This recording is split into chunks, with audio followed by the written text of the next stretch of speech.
바이든 대통령이 한국에 왔다가 갔습니다. 그리고 윤석열 대통령이 만찬에 초청을 했습니다. 특이하게도 국립중앙박물관에서 만찬을 했습니다. 말도 많았죠. 그 만찬 메뉴가 볼품이 영 없다. 그게 뭐냐. 이런 이야기도 있었고, 또 그러니까 언론사들이 그 홍위병 노릇을 하는 언론사들이 들고 일어나서 바이든 대통령이 너무 맛있다고 하면서 싹싹 다 비웠다.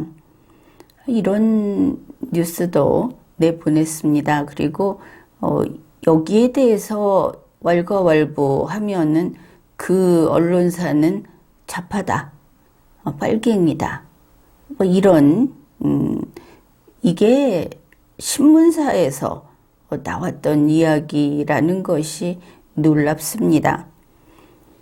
그런데 좀 이제 날짜가 좀 지나고 나서 조선일보에서 바이든 대통령 초청 만찬에 대한 기사를 다시 실었습니다. 그런데 이것을 보니까 조선일보의 그 의도하지 않은 폭로라고 할까, 자백이라고 할까, 기자의 양심으로 본 것을 또 들은 것을 그냥 다 내보낸 것이라고 할까, 이제 그런 것들이 있습니다. 그 속에서 그렇게 느꼈습니다. 김건희 여사가 이 국빈 만찬 여기에 관여한 의혹, 이 의혹을 제기하는 것 같은 그런 메아리처럼 들려오는 그 의혹을 고발하는 이런 느낌을 받았습니다. 이번에 바이든 대통령은 그냥 처음에는 실무 방문이었고 그 다음에 공식 방문 정도로 하자 이렇게 된 것으로 알았는데 만찬은 국빈 만찬을 했습니다. 이번에 그 만찬을 맡은 업체, 거기는 롯데호텔입니다.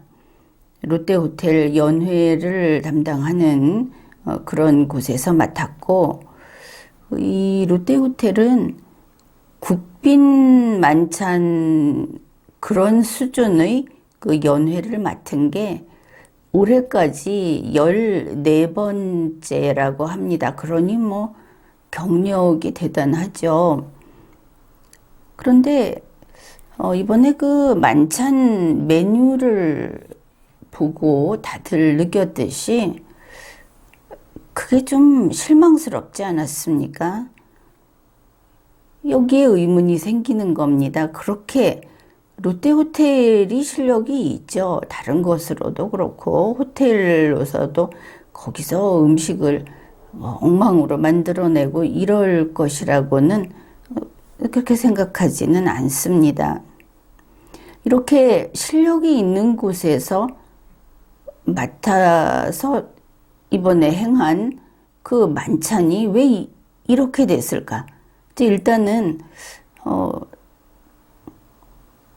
다른 그 예년의 어떤 국빈 만찬하고 비교를 해도 떨어진다 하는 게 솔직한 느낌이기 때문에 왜 이 모양이 됐을까? 이렇게 시작을 하는 겁니다. 롯데호텔 한식연회 조리장 전영진 씨가 조선일보하고 통화를 하면서 이제 그 인터뷰에 응한 것이죠. 몇 가지 내용을 조선일보가 실었는데 거기에서 우리가 읽어낼 수 있는 것들이 좀 있더라. 이제 그런 것을 보기로 하겠습니다. 이 전영진 조리장 말이 첫째, 이번 만찬 준비하는데 그 시일이 너무 촉박했다. 그렇게 이야기를 했습니다. 보통 국빈만찬의 경우에 그 메뉴를 기획하는 단계에서부터 한 2, 3개월 정도를 준비를 한다고 합니다. 그런데 이번에는 그 준비하는 기간이 보름 이내, 그러니 15일이 채 안 됐다는 것이죠. 보름 내에 모든 걸 끝내야 했다. 그러면은 거의 한 4분의 1, 6분의 1 그 정도밖에 시간이 없었다. 그렇게 볼 수 있겠죠. 그래, 15일로 잡아봅시다. 그러면 5월 21일이었으니까 15일을 역산하면 빠르게 잡아도 5월 5일경부터 만찬 준비를 시작했다. 그 기획도 하고 여기서 하기로 하고 그랬구나. 이것을 알 수 있습니다. 물론 5월 5일경이면 문재인 대통령이 현직 대통령이죠. 그래서 그것을 문재인 대통령이 했든지 아니면 윤석열 당선자의 인수위 쪽에서 했든지 어떻든 왜 5월 5일에 와서야 했을까? 우리는 이게 궁금한 겁니다. 왜냐하면 바이든 대통령 방한을 추진했던 것은 더 일찍부터였습니다. 그런데 준비를 안 했다. 준비 미리 해놔도 되는데 안 했다. 그러면 여기서 생각할 수 있는 것은 한 가지이죠. 원래 바이든 대통령이 한국에 올 생각이 없었다. 어떤 이변이 있기 전에는, 다른 어떤 요소가 있기 전에는 안 온다고 했다. 그게 아니면 이 문재인 대통령은 자기는 나갈 사람이기 때문에 이게 안중에 없었고, 윤석열 당선자는 워낙 사람이 준비성이 없기 때문에 이걸 기획하지 않았다. 이런 것들을 찾아볼 수 있겠습니다. 가장 먼저 할 것은 만찬 메뉴 결정이 되겠죠. 그 롯데호텔 조리장이 어떻게 준비를, 그 일을 진행시켰나 하는 것을 이야기했습니다. 그러니까 롯데호텔 한식연회 조리장이 전체 메뉴 컨셉을 잡았다. 그러면 되겠죠. 그 사람이 전문가니까. 그리고 이게 국빈만찬이니까 더구나 그 정도 큰 연회를 14번이나 하는 이런 롯데호텔이니까 잘 하겠죠. 그래서 조리장이 전체 컨셉을 잡고 롯데호텔 내부에서 이거를 이제 수정을 한 겁니다. 그래서 이제 플랜 1, 플랜 2라고 해야 되겠죠.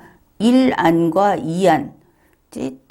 그러면 1안이, 제1안이 그게 메인 아니겠습니까?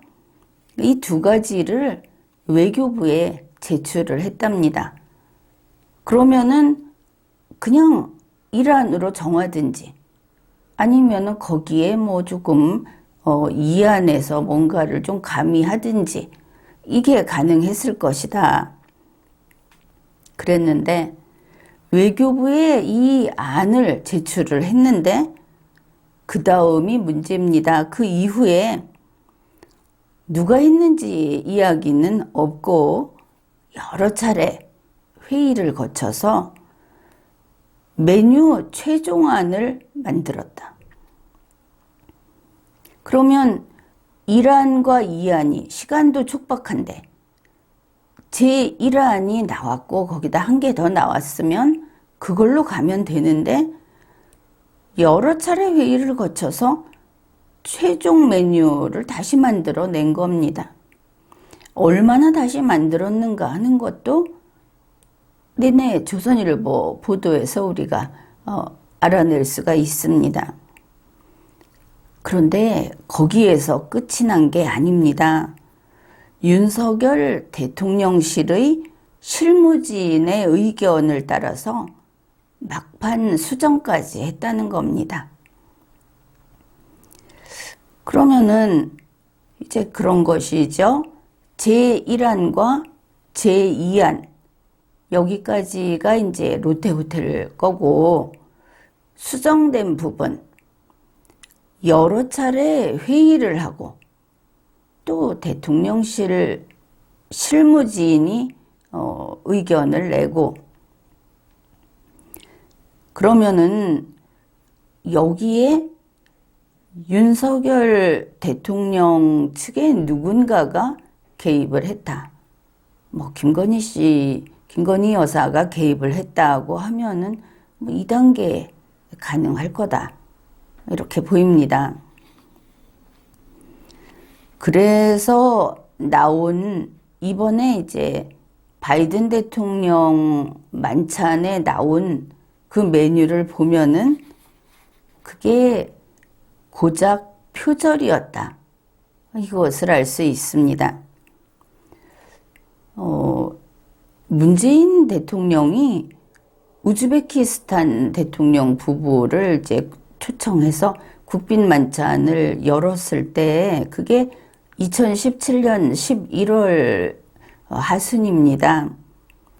그때 보면은 그 청와대에서 제공한 그 사진 자료를 보면은 크게 이렇게 4개로 그 메뉴를 보여주고 있습니다. 가장 처음에 에피타이저로 나오는 그게 그 나무로 액자처럼 사각으로 만들어진, 그냥 보기에는 그 쟁반처럼 보이는, 거기에 우리 그 훈민정음, 한지의 훈민정음 이렇게 쓰여진 그런 거 많이 봤죠. 공예품에. 그런 것을 인쇄한 종이를 깐 것처럼 보입니다. 거기다가 그 에피타이저를 담은 것이죠. 그게 이번에 그 바이든 대통령한테 맨 처음 나간 에피타이저 그릇이 똑같습니다. 그 다음에 그 숭채 만두라고 하는 게 이름이 좀 낯이 설 텐데, 숭채라는 말이 한자로 배추라는 뜻입니다. 그래서 만두 속이 있으면 만두 겉을 밀가루가 아니고 배춧잎으로 감싼 거다. 그냥 그런 만두다. 이렇게 보면 되는데, 바로 이때 숭채 만두를 그 만찬에서 냈고, 그 이번처럼 그 꼭 무슨 가운데가 우묵한 그 서양 수프 접시처럼 거기에 숭채 만두를 놓고 또 국물도 있는 그 거의 똑같은 메뉴를 이번에 냈습니다. 2017년하고 똑같다. 그 다음에 이번에 또 침채라는 것을 내놨는데, 그게 이제 나박김치 종류인데 이게 문제가 된 거죠. 워터김치 이렇게 해가지고 워터김치 아니고 나박김치로 나갔어야 하는데, 그것도 2017년 우즈베키스탄 국빈만찬하고 똑같았습니다. 그 다음에 또 이 메뉴가 같다면 같을 수 있는 게 고기 종류가 나갔는데, 그때 소고기와 양갈비가 나갔고 양념이 간장 양념이었습니다. 이번에도 미국산 소갈비인데 간장 양념으로 내보냈습니다. 차이가 있죠.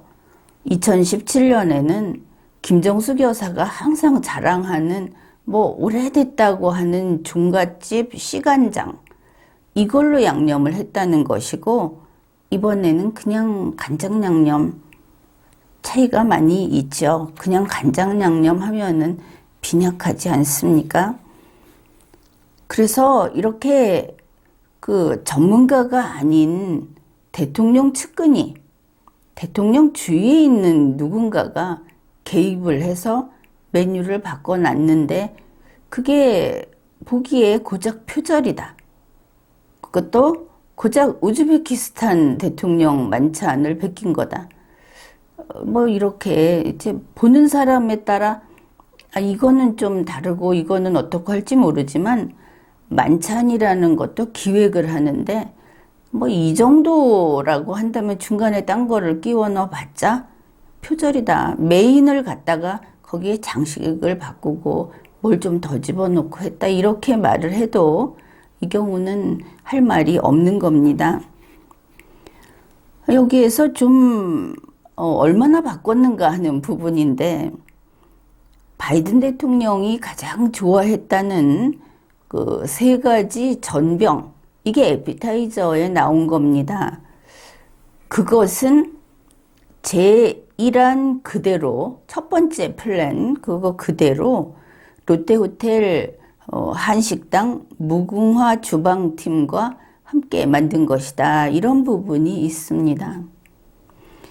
그러니까 그 전체 메뉴 중에 롯데호텔 쪽에서 만든 것은 바로 이 에피타이저, 밥 먹기 전에 먼저 나오는 입맛을 돋구기 위해서 나오는 거기에서 세 가지 전병 그거 하나밖에 없었다는 것을 알 수 있습니다. 이거 그 대통령실에서 사진을 내보냈는데 에피타이저가 자색 고구마, 그 보라색이 나는 고구마, 단호박, 흑임자, 검은깨 이렇게 세 가지로 만든 전병, 아주 얇은 전병, 그리고 파츠로 만든 음료, 그게 에피타이저였다고 하는데 제1화는 이 세 가지 전병만이다 하는 것을 알 수 있습니다. 그러니까 이 세 가지 전병, 이것만 프로가 만든 거다. 그것을 알 수 있죠. 이 에피타이저가 바로 2017년 우즈베키스탄 국빈 만찬 때 그 나무로 내고 속에 훈민정음 그 문양이 그 인쇄된 종이가 깔린 바로 고기에 넣어서 서빙을 했던, 이제 내놨던 그런 것입니다. 그리고 바이든 대통령이 가장 좋아했던 것이 바로 이 세 가지 전병이라는 것이죠. 이것만 프로의 솜씨였던 것을 알 수 있습니다. 그런데 그 언론사에서 만찬장에서 제공된 메뉴판, 이렇게 종이 2장으로 돼서 왼쪽에는 한글로 돼 있고 오른쪽에는 영어로 돼 있는 그 메뉴판도 소개를 했는데 거기에 보면 이 에피타이저는 메뉴판에 이름도 나와 있지 않았습니다.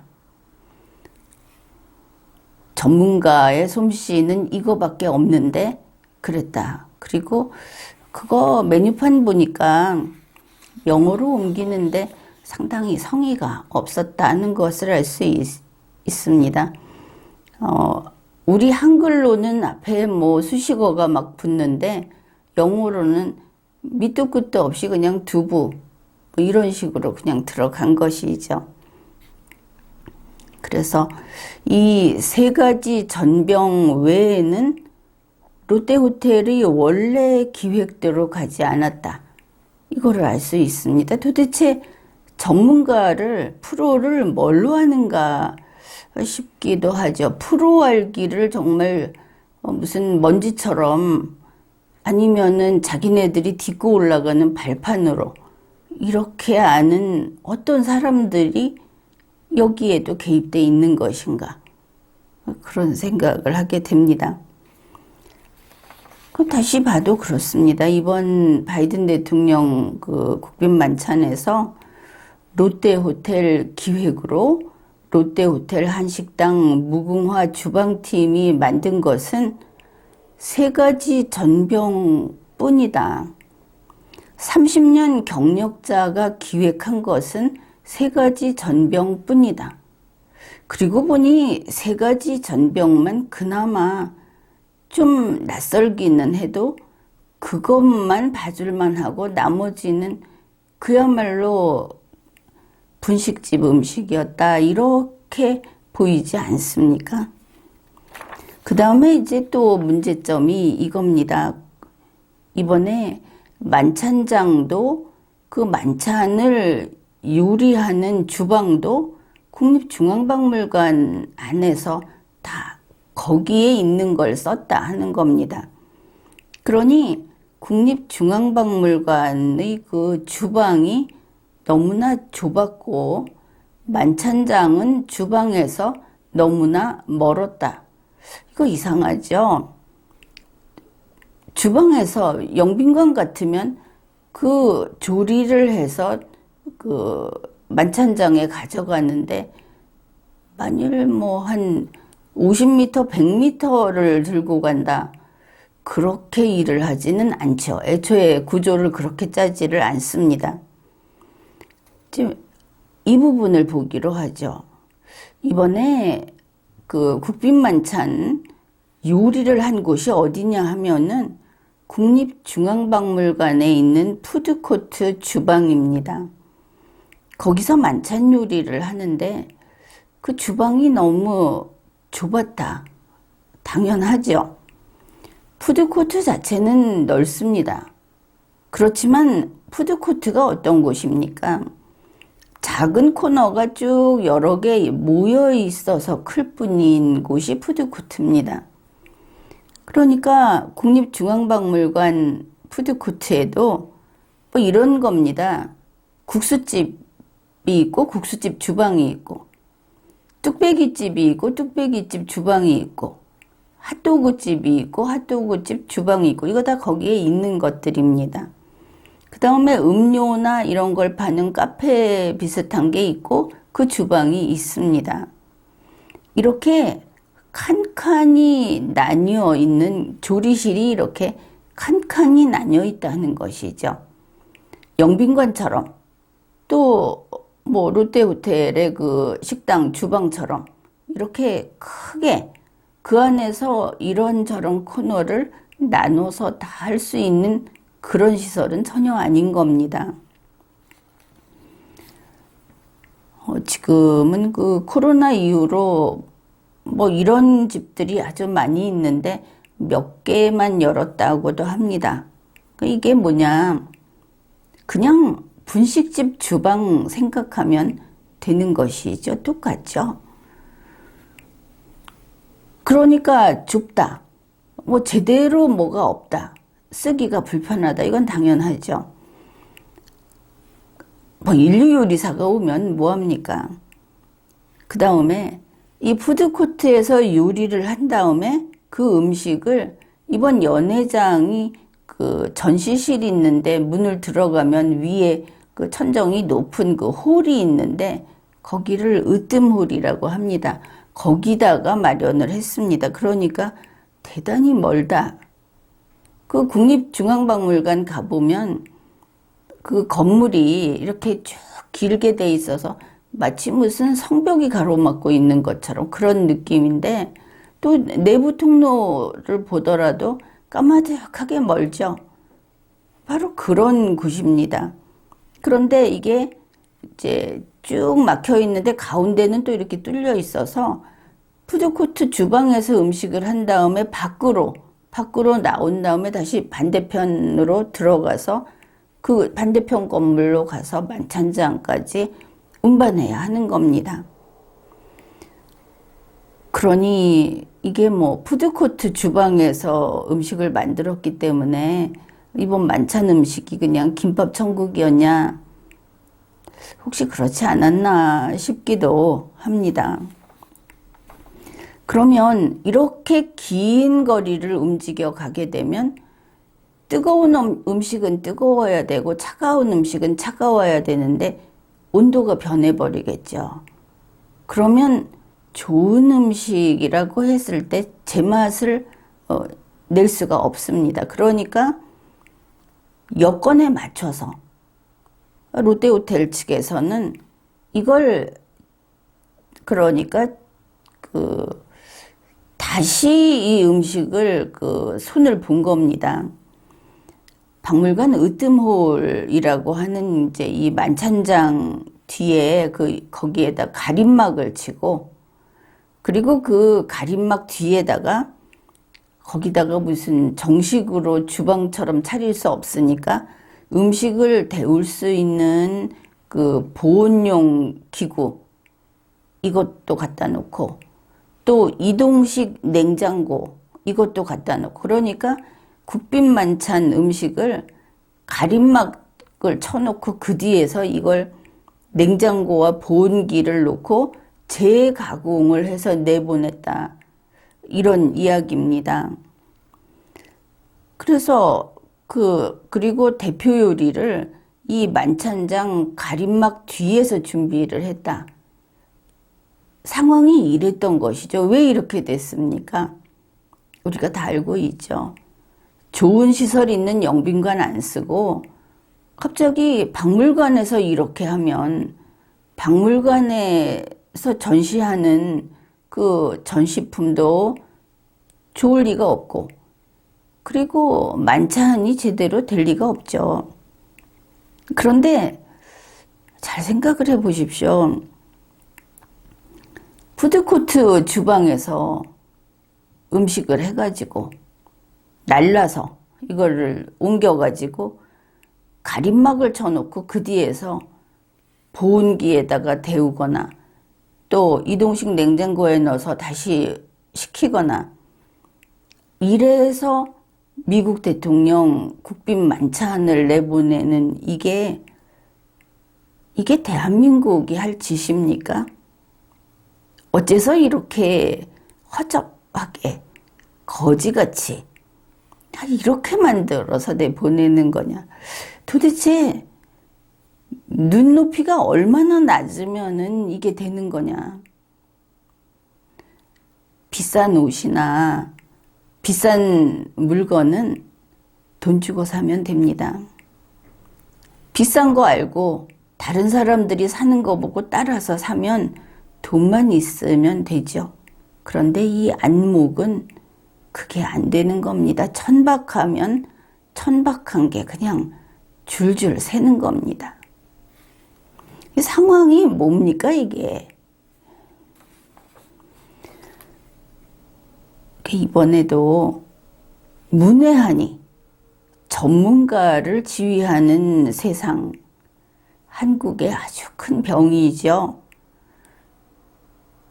보좌관보다도 능력이 없는데 국회의원을 하면서 보좌관의 보좌를 받는, 어쩌면 본인은 능력이 전혀 없는데 수많은 사람의 보좌를 받아서 대통령을 하는 경우라고도 할 수 있겠습니다. 이거는 잘못된 겁니다.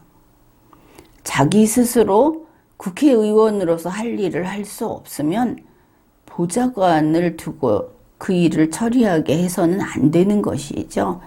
그냥 선거로 뽑히면, 인기만 있으면 일단 가고 나머지는 세금으로 보좌관 붙여서 해준다. 그러면 일이 안 되는 겁니다. 보좌관의 능력으로 국회의원을 하는, 그리고 이런 역시 보좌를 받아서 대통령을 하는 똑같은 것이죠. 그러한 그 문외한이 전문가를 부리는 그 축소판이 이번 만찬이었다. 그것을 알 수 있습니다. 아니, 제1안과 제2안이 나와서 외교부에 제출을 했는데 그 다음에 무슨 회의를 그렇게 많이 했다는 것인가? 그래서 나온 게 최종안인데 그것도 부족해서 대통령실 실무진이 거기에 훈수를 뒀다 하는 거 아닙니까? 그러면은 윤석열 대통령실의 실무진은 이렇게 그 국빈 만찬을 30년 경력 14번이나 해본 그런 그 업체, 그 머리 꼭대기에 앉아서 훈수를 둘 수 있는 그런 능력이 있다는 것이냐? 보통 세상 일은 그렇게 가지 않습니다. 그냥 권세를 휘두르면서 참견을 하는 것이죠. 이거 잘못된 겁니다. 그래서 이렇게 조선일보의 이러한 뉴스를 보면 거기서 이렇게 사실이 삐죽삐죽 나와 있는 거, 그걸 잡아낼 수 있는 겁니다. 그러니 이것입니다. 그게 롯데 호텔이어도 국빈 만창급 연회를 맡은 것이 14번째나 되는 그런 그 경험이 풍부한 업체라고 하더라도, 또 30년 이상 경력을 가진 롯데호텔 연회팀의 셰프라고 하더라도 만찬을 이렇게 말아먹을 수 있다. 단번에 삼류되는 거? 이거는 어려운 일이 아니다. 이것을 확인할 수 있는 겁니다. 대한민국은 지금 어느 정도 삼류인가?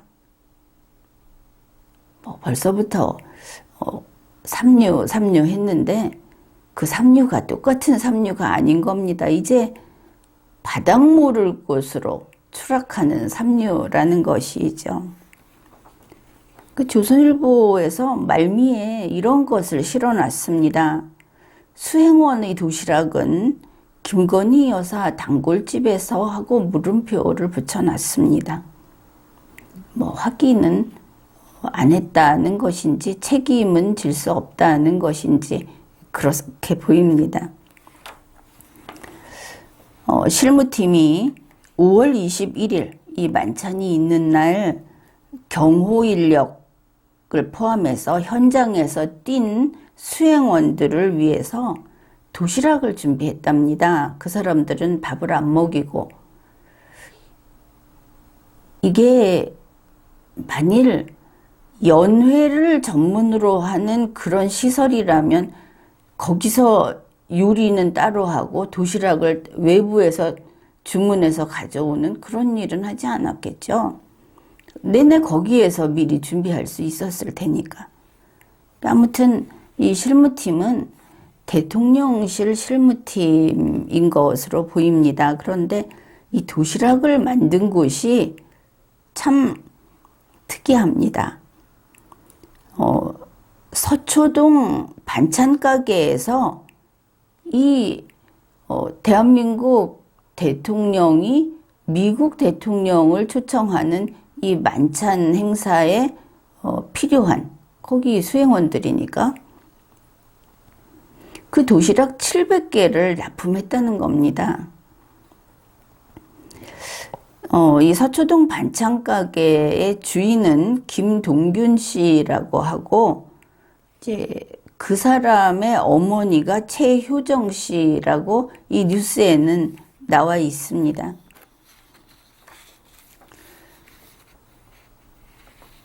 그런데 이제 그 어머니인 최효정 씨가 보니까 식신인가 하는 곳하고 이제 이런 도시락은 안 만들고 반찬가게 하고 돈가스를 그 식당에서 돈가스를 파는 그런 곳인데, 그 홍보를 하지 않습니까? 그 홍보물에는 최효정 씨가 이 반찬가게 주인으로 그렇게 나왔습니다. 올해 55살이라고 합니다.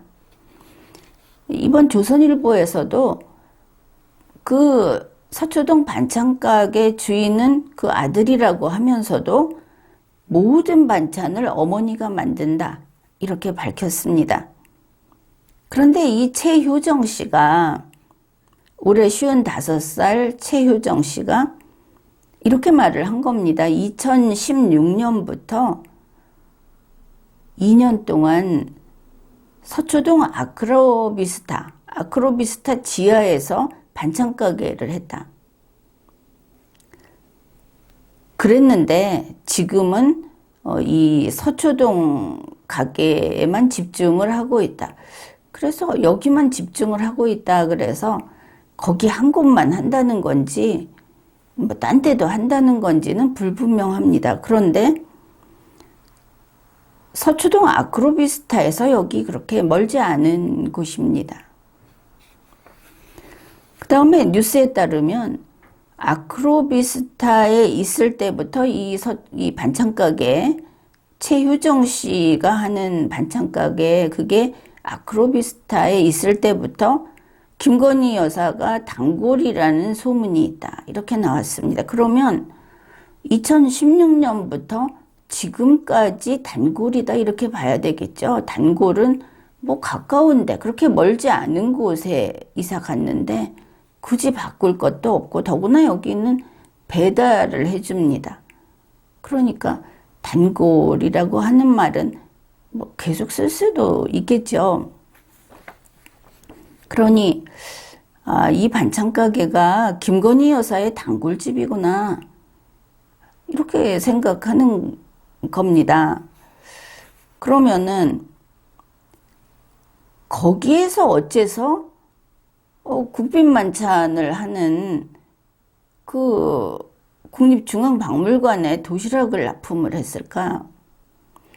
국빈만찬 준비를 하는 사람들이 이 서초동 반찬가게하고 관계가 있기는 좀 어렵겠죠. 또 대체로 남자들일 거고, 그 다음에 대통령실의 실무팀이 여기를 알기도 좀 그렇지 않을까. 만일 아니면 이 서초동 반찬가게를 이용하고 여기를 아는 사람이 대통령실의 실무팀에 들어가 있다. 이렇게 될 텐데, 그러면 그 사람이 왜 이런 짓을 했는가? 그렇죠. 자기 사적으로 아는 데서 납품을 하게 해주는, 뭐 이거는 그냥 따질 거 없이 범죄 행위니까. 그래서 그런 예외적인 경우를 뺀다면은 당연히 김건희 여사가 의심받는 겁니다. 그거 당연하죠. 아크로비스타 지금 거기 윤석열 대통령이 거기 살고 있다. 김건희 여사가 살고 있다 해서 아크로비스타 전체와 그 부근까지 지금 경비구역 아닙니까? 특별 경비구역. 이런 이상한 일이 벌어지고 있는 한국입니다. 어떻게 공동주택 단지를 거기를 경호를 합니까? 뭐 보니까 그 아크로비스타 아파트 값이 뭐 한 29억 원 이렇게 한다 그러죠. 그러니까 29억 원쯤 하는 아파트 하나씩 갖고 있는 그 모든 사람들은 지금 대통령 경호를 받고 있는 겁니다.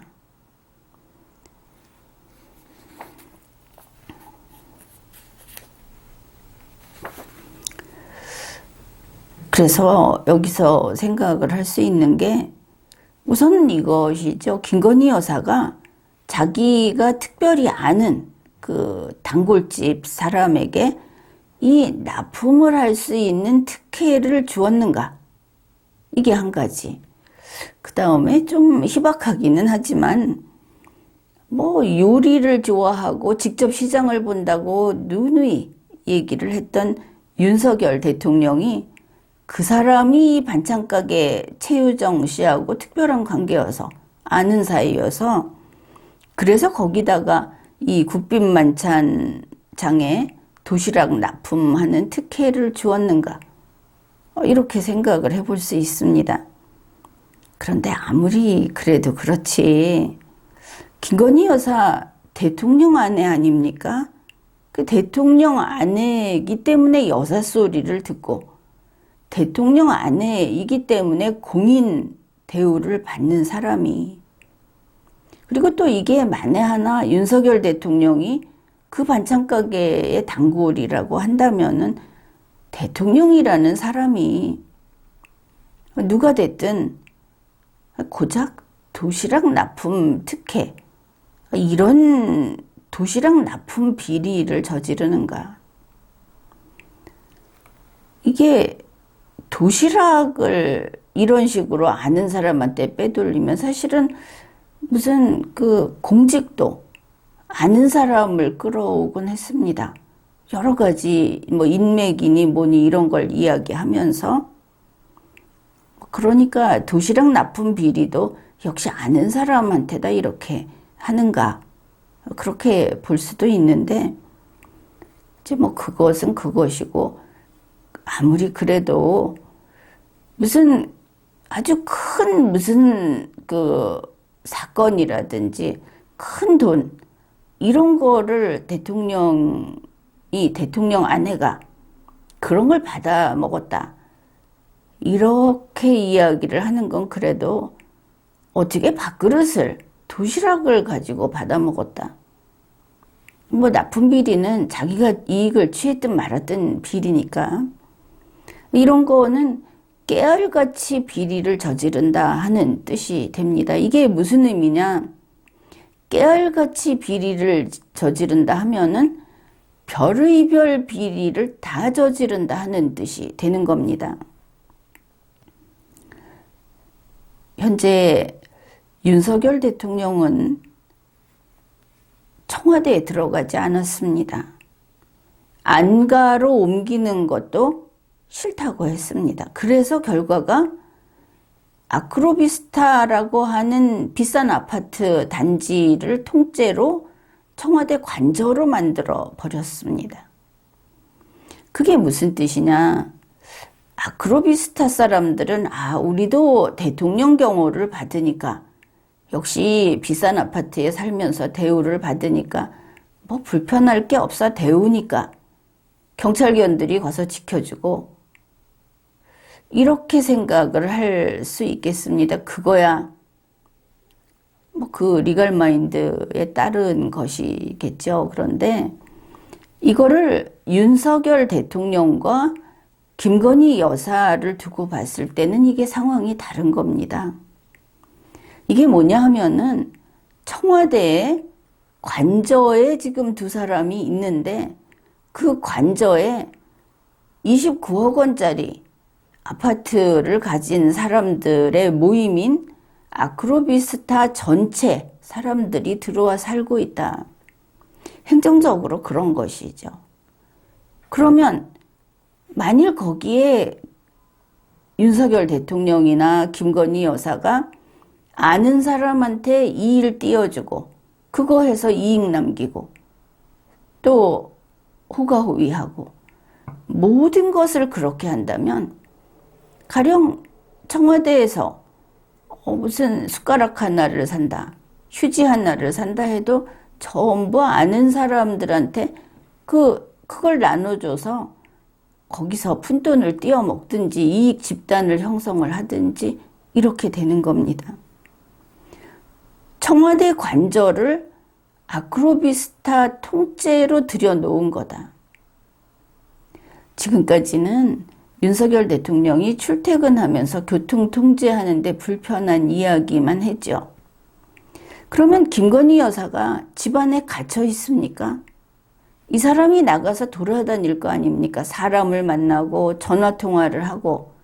이게 청와대 관저에 있을 때는 모든 게 체크가 됩니다. 드나들 때, 본인이 드나들 때도 그렇지만 남이 찾아올 때도 체크가 돼서 이런 비리, 부정부패를 상당 부분 막아줍니다. 그런데 지금은 밖에 나가 있으니까 누가 무슨 청탁을 하는지, 김건희 여사가 소위 자기의 반대파들에게 무슨 해악을 끼치도록 만드는지, 이게 나오지를 않죠. 결과만 나타납니다. 이게 윤석열 부부에게는 독이 될 것이고, 그리고 국민의힘을 중심으로 한 정치 세력에게는 사약이 될 겁니다. 국민으로서는 나라가 망해가는 꼴을 보는 것이죠. 지금 이러한 비리가 대통령 취임 10일 만에 저지른 거다. 그래서 이런 일을 방지하려고 대통령 비서실장 밑에다가 감찰반을 두는 겁니다.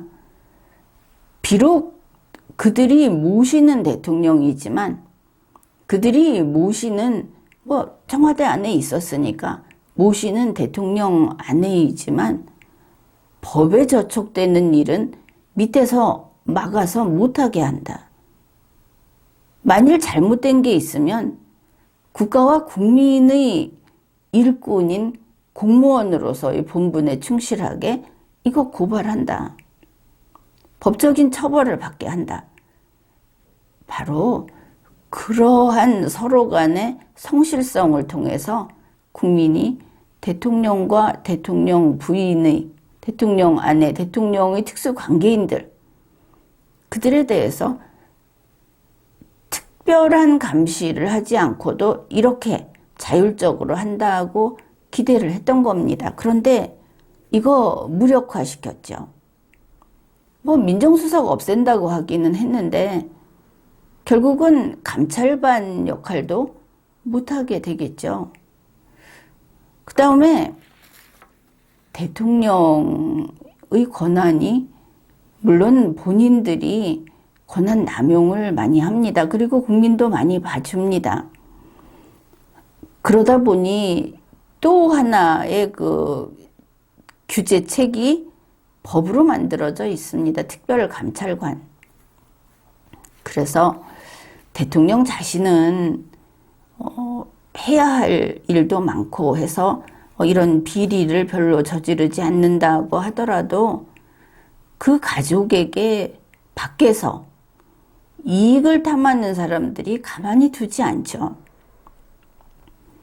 그래서 그거를 막고 또 그런 경우가 있으면 더 큰 비리를 저지르기 전에 미리 이 고발을 하고, 그런데 윤석열 대통령 부부는 뭐 구중궁궐이라고 이야기하는 청와대 관저에 들어앉아 있으면 그나마 덜 할 텐데 윤석열 대통령 본인도 퇴근한다고 나와서 그 많은 그 교통 통제하고 경호인력 끌고 다니면서 그 밤늦도록 술집에서 술이 건화해서 이렇게 사진이나 찍히고 하고 돌아다니는 게 뭡니까? 그 시간 동안에 이 사람이 청탁을 안 받았다고 누가 이야기하겠습니까?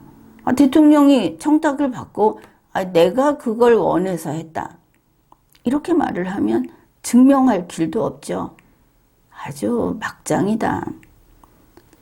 부부가 스스로 청렴하고자 법에 충실하고자 노력을 하고 자기들의 동선을 최소화하는 이게 아니고 오히려 그냥 먹이통에 돈통에 들어가 주저앉아 있다. 뭐 우리는 그냥 저지르겠다는 것이냐. 그래서 단지 그 만찬에 대한 이야기 그러면서 거기에서 끌려 나온 게 단골 반찬 가게에다가 납품을 시켰다. 이게 공무수행이라든지 공무원의 직분이라는 데 대해서 완전히 제로인 걸 알 수 있죠. 사람을 죽여도 된다고 알고 있는 것은 아닌가. 이거 어떻게 할 겁니까? 이 사람들 법도 안 지키고 있는데 언론, 방송과 정치권, 친여라고 하는 그 집단에서 모든 걸 덮어주고, 아니, 덮는 것보다도 윤석열이 하면 옳다고 하죠. 막 찾아냅니다. 미국하고 똑같이 했다. 무슨 헛소리를 하는 겁니까? 아닌 겁니다. 지금 하고 있는 게. 이거 누가 책임질 겁니까? 도대체 그 6층부터 10층까지 그 자리 잡고 있다는 그 원로들, 위원회, 한번 나와서 입이 있으면 말을 해보십시오. 아니면 그 사람들부터 유서를 내야 하지 않겠습니까? 그래야 이 짓을 더하지 못하는, 그나마 파국은 막을 수 있는 게 아닌가. 윤석열 대통령과 김건희 여사를 비판하지 마라 이렇게 말을 하는데, 뭐 비판 안 하고 그냥 가다가 죽게 놔둘 수도 있습니다. 그런데 왜 대통령 자리에 가서 그 짓을 하냐 하는 것이죠. 그 사람들하고는 관심이 없습니다. 그러나 대통령직에 있는 윤석열은 대한민국을 한쪽이 푹 꺼지게 만들 수도 있기 때문에 그렇게 하기 전에 윤석열을 잡아 앉혀야 하지 않겠습니까? 잘못하면 끌어내리고. 이게 일단 하도록 밀어주자. 그 차원이 아닌 겁니다. 그때가 지났다는 것이죠. 여러분이 지금도 계속 윤석열을 밀자, 승세를 계속 이어가자 이러는데 그게 청년이 됐든 원로가 됐든 계속하지 마십시오. 그렇게까지 이성을 잃고 있다면 같이 제거될 수밖에 없는 겁니다. 역사의 전면에서. 지금까지 리걸마인드 연구소였습니다.